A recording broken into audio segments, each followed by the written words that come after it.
Hi, and welcome to another reading vlog. It is Friday the... I can't count. 12th. 12th? Yeah, 12th. I've just got home from work. Predictably, no packages. These are never going to arrive at this point.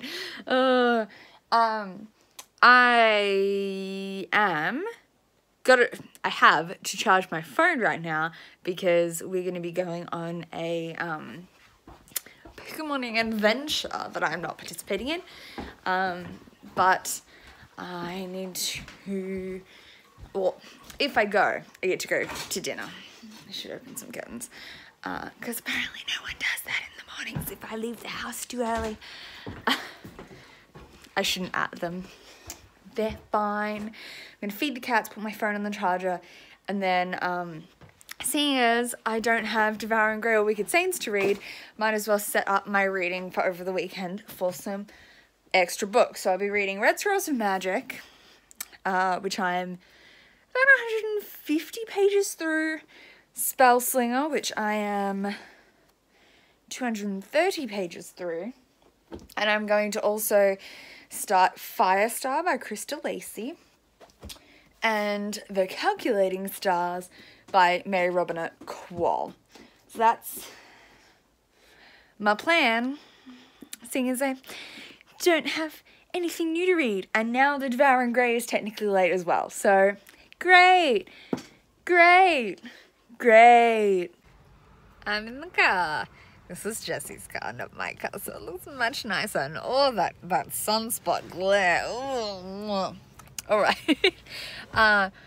We are down at the waterfront, and Jesse is participating in a Pokemon raid with Brayden. I'm staying in the car. They're like a 5-10 minute walk away. I'm staying in the car, and I'm going to be reading. I bought my book bag. I have both Red Scrolls of Magic and Spellslinger here, but I'm halfway through my section of Red Scrolls of Magic, so I'll finish that first. I don't know how long they'll take. I'm going out for dinner afterwards, hence why I'm here, which I think I mentioned, but I can't remember. So anyway, let's see how much I can get read before they get back.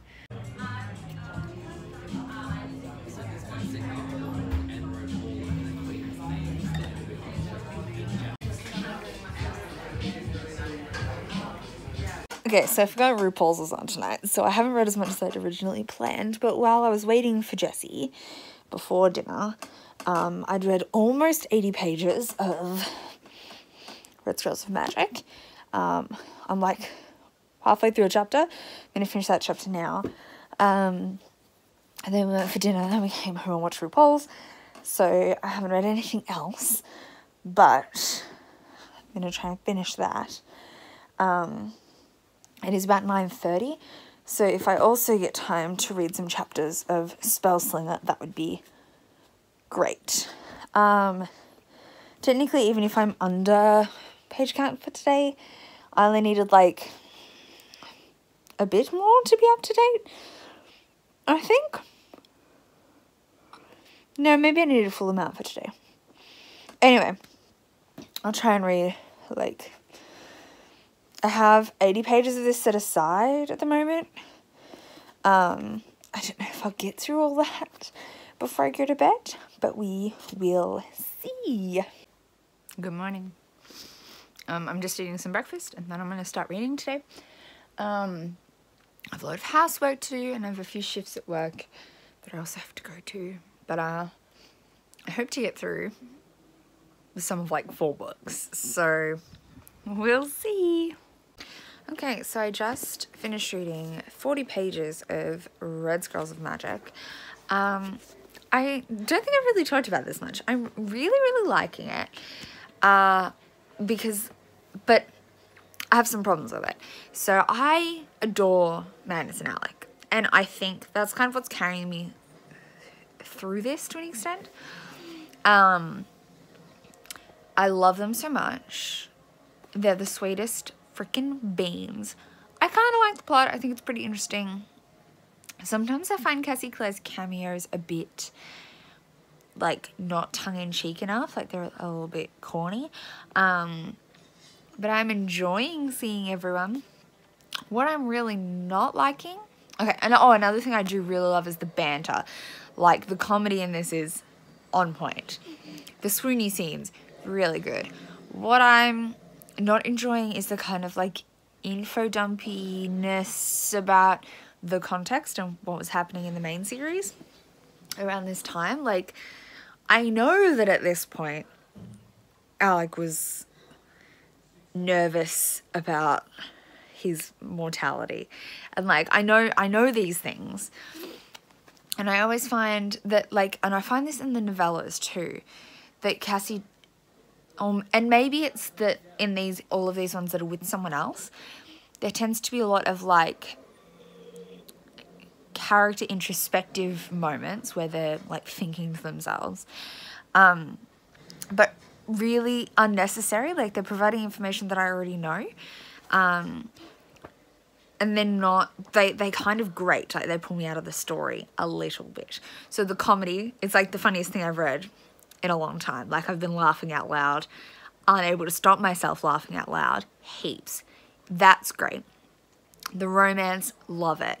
Just that, like, it's, yeah, like, info dumping on characters' feelings rather than letting it build naturally. And I feel like that's something I've always not particularly liked about Cassie's spin-off stuff with other authors, because I feel like all of them have it, like the novellas,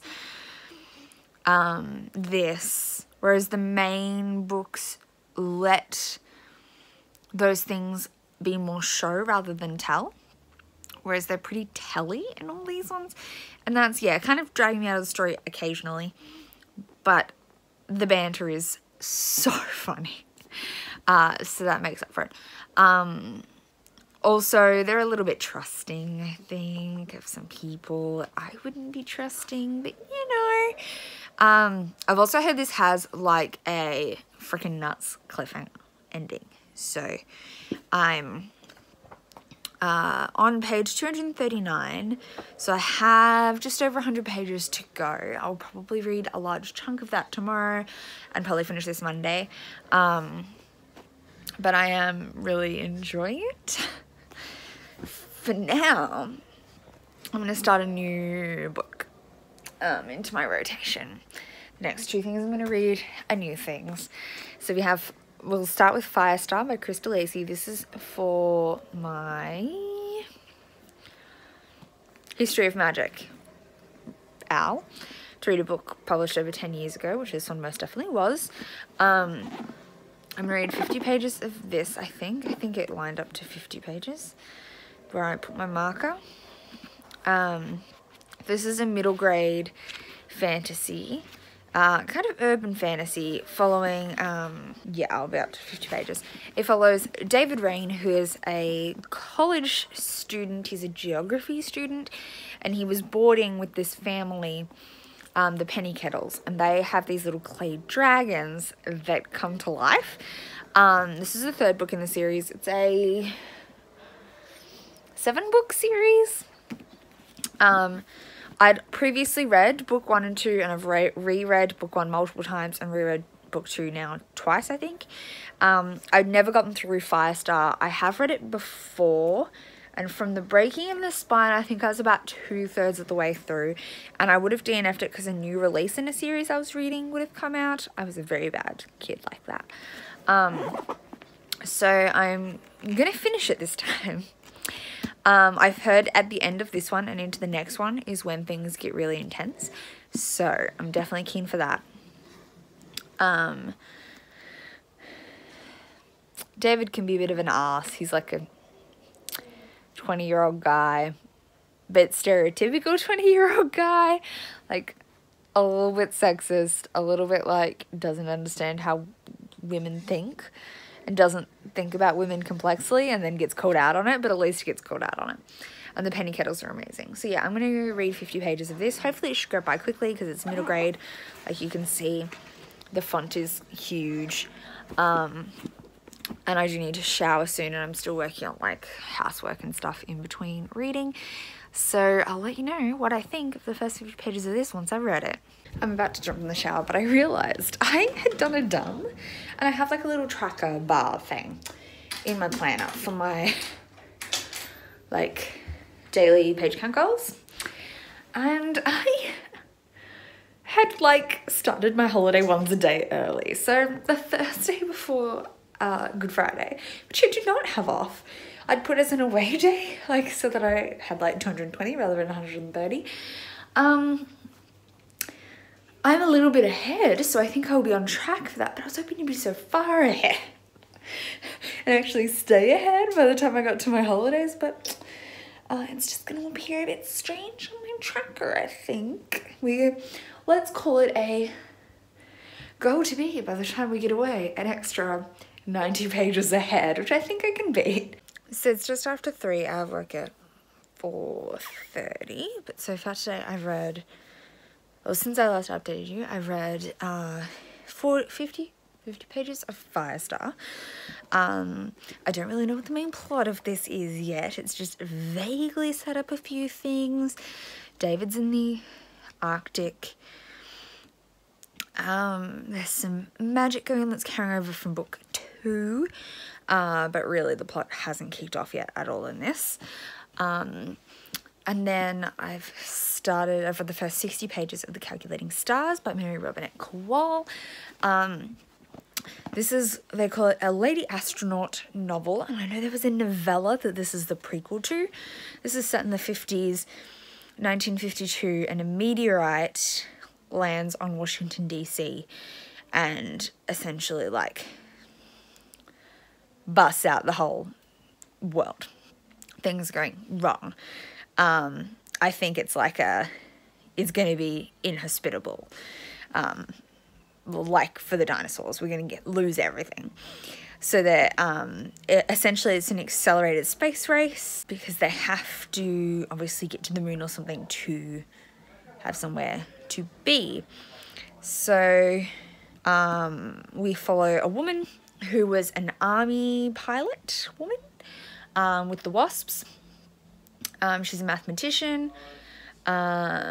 I think she becomes a computer, like in Hidden Figures.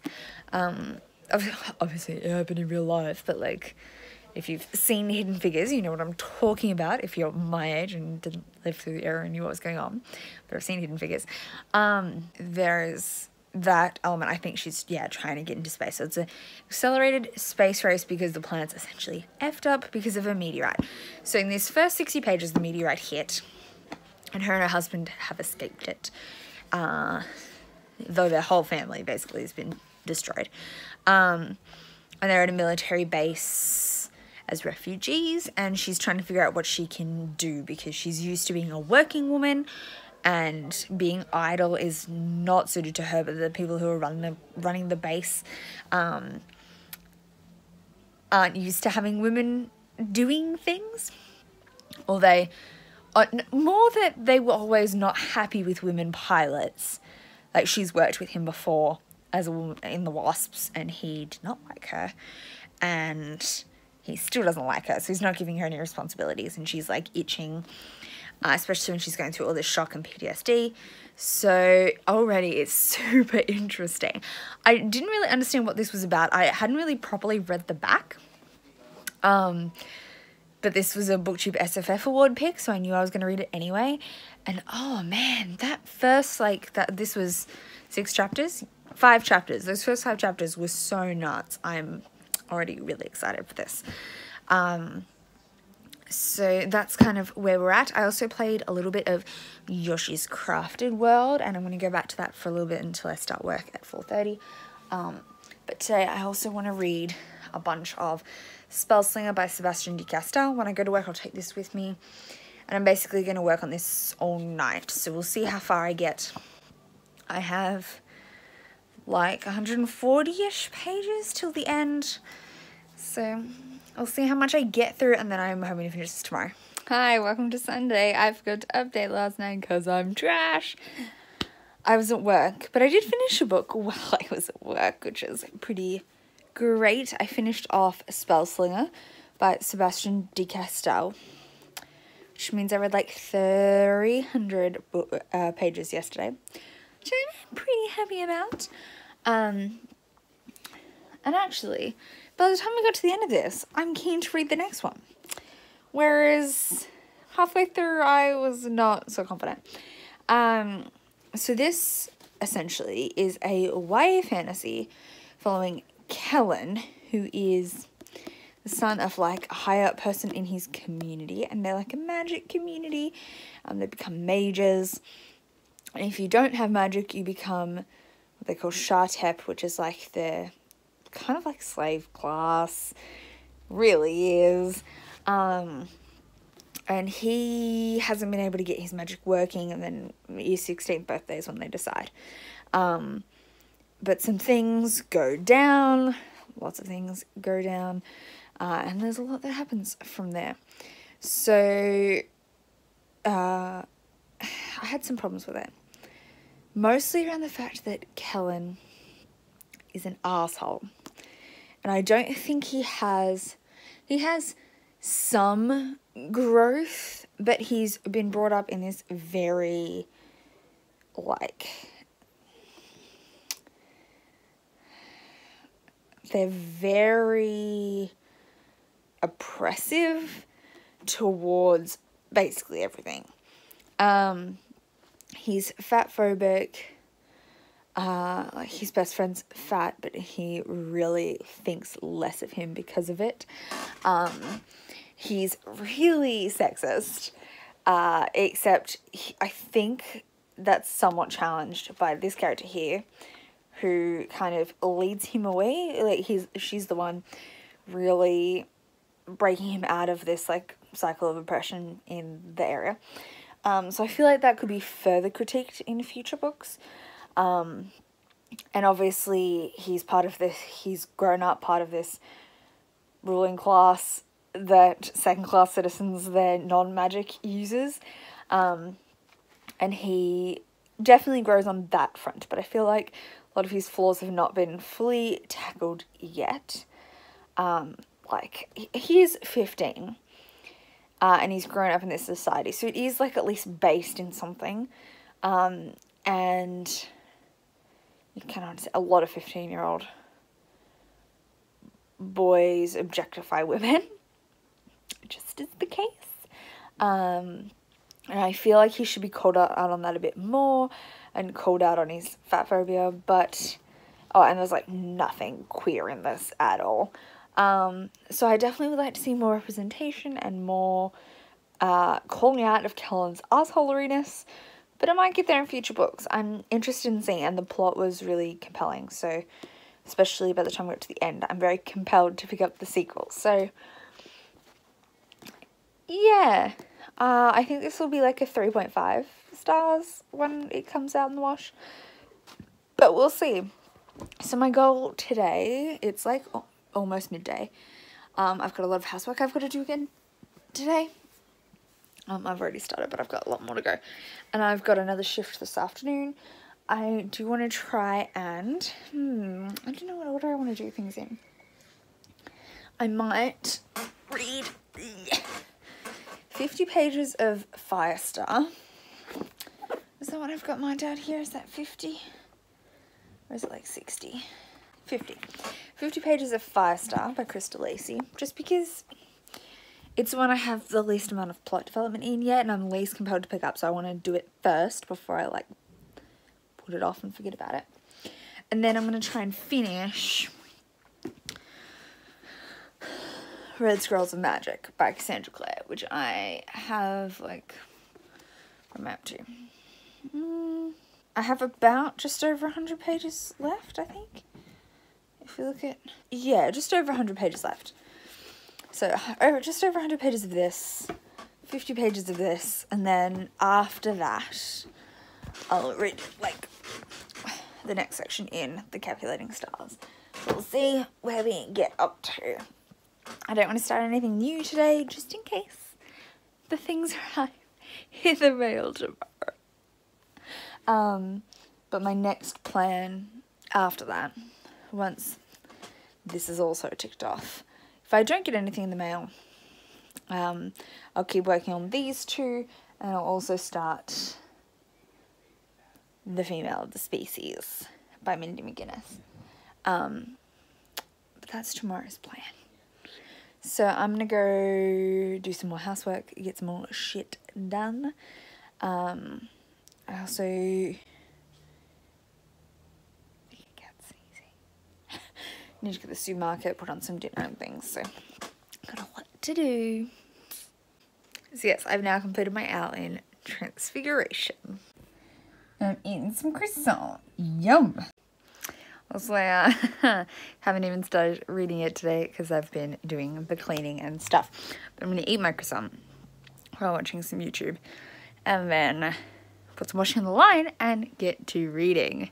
So I've just popped things in the slow cooker for a curry for this evening, a chicken curry soup thing. I just googled some like slow cooker soup recipes, but it like has whole chunks of chicken, so is it a soup? Not really. It's like 2 o'clock.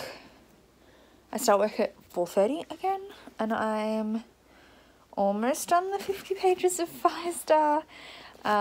Which is my first reader today. I haven't been very good at reading today, but I've done a lot of housework. So, and I didn't get home till like 11, or just before 11.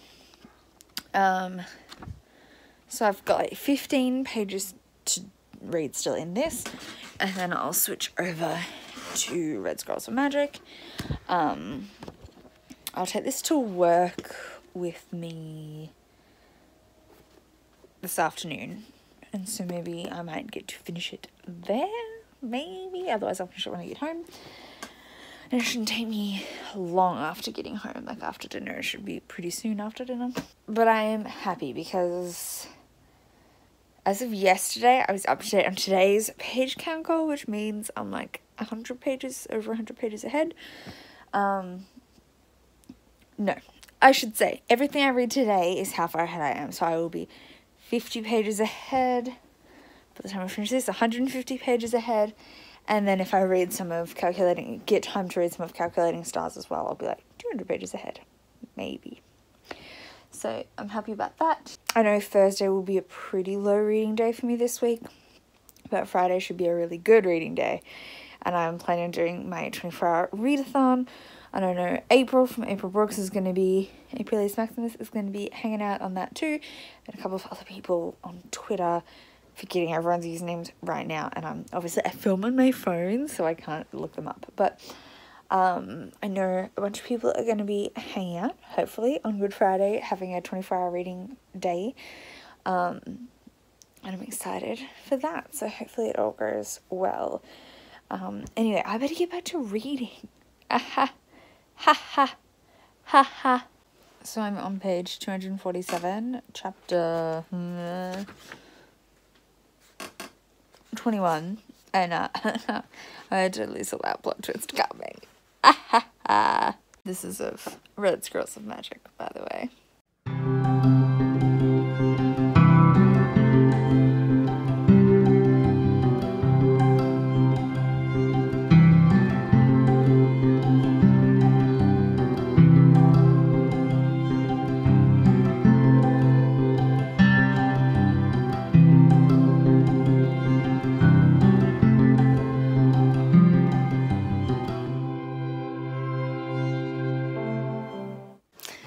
I took a nap and I think it was a mistake. Now I'm tireder than ever. Well, not tireder than ever, but still really sleepy, and I have to go to work. I on page 293, so I have like 50 pages left of Red Scrolls of Magic, so I'm like halfway through what I need to read today. This is totally achievable. I don't know why I'm complaining. I'll probably finish this at work, but like, I napped. Well, I've already taken my glasses off and we're comfy in bed, but I've switched the light back on because I need to wrap up this video. So, today, since I last talked to you, when I was at work, I read a decent chunk of the Red Scrolls of Magic. Then I got home, finished cooking dinner, and ate dinner, and then finished reading Red Scrolls of Magic, so I'm all done with that. My general opinions, which I don't have many of, to be honest. Plot, fun, characters, amazing. I mean, Magnus and Alec are like my baes anyway. Writing style, I had a couple of problems with. Like, I think it's just that any of the ones that Cassandra Clare writes with other people, the emotions and the thought behind, like, I don't even know how to describe it, but it's like info dumpy but about emotions. The characters introspectively talk through their emotions far too much, and way more than in the like serious books she writes by herself. So they get like cheesy and kind of bogged down, and they take me out of the story. They don't happen all the time, but they happen. Whereas the dialogue and the like romance moments are great, like the actual like swoony moments. I did feel like it was like a little bit of a cockblock for not a good enough payout for this being an adult book, to just get like one scene that was pretty light, like romance light, in my opinion. I expected it to be a lot more for being this is definitely an adult book, but maybe in future installments we'll get some more of that, like more of the heavier romance. And then the plot twist made it, though. The plot twist was amazing, like the final end reveal, and I'm really interested to see how that ties in to what's going to be happening in Wicked Powers and so on and so forth. So that was really interesting, and I was really enjoying that final bit. But the plot itself was solid anyway. I haven't decided what I want to rate it, but I enjoyed it overall, though I did have a few minor issues with the writing. I also went on to read 70 pages of The Calculating Stars. I'm really enjoying this as well. I didn't realise, though I should have, because it was in the adult category, but the BookTube SFF was that this was like full adult, and has a decent amount of sexy time, including some semi-cringe-worthy comments, only that she like compared her orgasm to a rocket launch because they're space experts. It was just cheesy, and I was like, oh my god. But you know, live your life, that's fine. I'm really enjoying it. It's really fun and interesting. The speculative components are really well done and clever, and it's very like scientific and mathematical, and I am A++ for that. So I'm now like 130 pages through, about a third of the way. I'm not really sure about the entire trajectory of the duology, other than like getting ladies into space. Obviously the kind of premise is that there was a meteorite that hit the Earth, and it's causing a devastating, like, apocalyptic event, but really slowly. So it's causing, like, the kind of global warming that would have killed off the dinosaurs. So there was a dip of an ice age, and then it's going to start heating up again to the point where, like, the seas are boiling. But it's happening slowly in the scheme of things. So the politicians, like 2 or 3 years after the meteorite event, where these scientists and mathematicians are saying, we need to get off this planet, we need to figure out how we're going to do it, and we need to start working on it like now, because we need to get off, before it becomes totally like inhospitable. The politicians are like, oh, but like, it's like snowing, what's your problem? Like, you know, the global warming debate we always have, and this is even on like a sped up scale where like it's gonna be boiling seas in 30 years kind of thing, because of this greenhouse effect from water vapor from the meteorite. So like, it's scaled up, but is still not taken seriously. And then there's these women who were fighter pilots during World War II, and this is like happening in the 50s.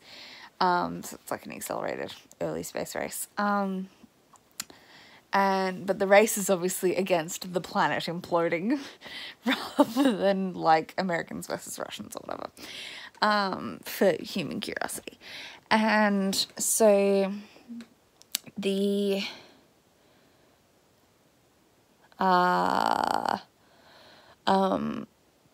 women were all fighter pilots, or not fighter pilots, but WASP pilots, so like transport pilots during the war. And all the men are like, but you weren't in combat. And they're like, we were literally there. We just didn't have guns on our ships. Like on our ships, what are they? Planes. And then we were kind of more at risk because we couldn't shoot enemies. We just had to dodge. Like, classic women's contributions not being recognized. And so they're meant to be sending people into space to land on like the moon and shit to establish colonies there. And they're like, oh, but we can't send women because women won't be good in space. Like, no, we can't do that. And the women are like, you need ladies for a colony, my friends. And the fact that the men just don't like get that you can't just send, like, you're not going to have a successful movement from Earth to another planet if you don't send some women. Like, way to fail if things go catastrophic and all you have is like 200 men sitting on Mars together. Like, that's not a good idea, buddies.